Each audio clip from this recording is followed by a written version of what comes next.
How to create a burst of colour in Affinity Photo. I'm going to use the equations filter. I need a background. So first, I'm going to create a circle. Go to the tools, select elliptical tool, create a circle. Go to the view menu and then studio and swatches. Go to the gradients category and select a gradient. Select the gradient tool and then modify the gradient if you wish. You have a single circle filled with a gradient. Now duplicate it to fill the image. With the shape selected, hold down the Alt or Option key and drag.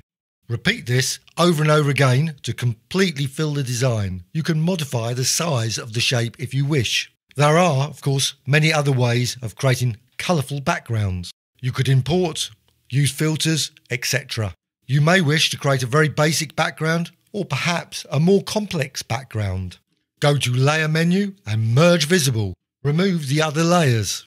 With that layer selected, go to the Filters menu and Distort and Equations. The Equations panel appears. Select the polar coordinate system. Instead of X and Y, you will now have R and T. Leave the R field untouched for now. Go to the T field, type SIN bracket, T times 10 bracket, divided by bracket A times 10 bracket. You can now go to the design and you can interactively move the origin point.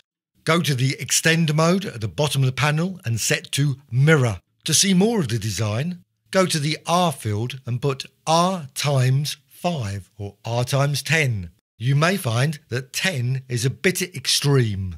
You can then interactively move the origin point so you can just see the variety of designs that are created with 10 or 5, etc.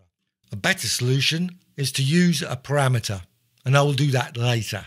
Go back to the T field, select the entire equation and copy, Command C or Control C. Go to the end of the equation and type a plus. Now paste the original equation into the T field. In the second part, go to the A and change that into a B. So it is B times 10. You can, if you wish, in the second part of the equation, change the 10 into a 5 or 4 or maybe another number. It just adds a little bit more variation to your equation. Instead of a plus sign, you could use multiply, divide or minus. You can continue to experiment with the parameter settings as well as modifying the equation. Many thousands of different designs can be generated just by tweaking some of the settings. Instead of using R times 4 or 5, etc., you can use R times C as a parameter. Because the parameter C has a very limited range, I'm going to add a multiplier times 10. But you can experiment with that.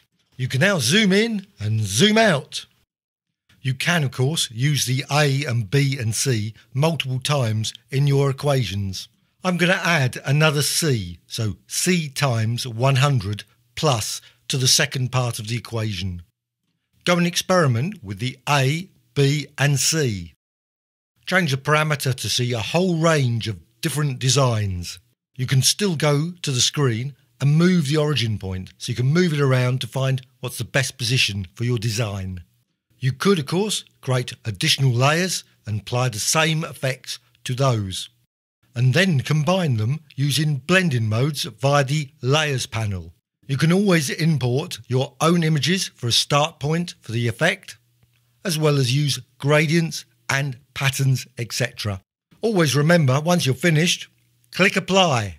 Hope you found this tutorial of interest. I'm always adding new tutorials about Affinity Photo. Please subscribe to the Graphic Extras channel. Please add a comment or two, a dislike or like. Thank you very much.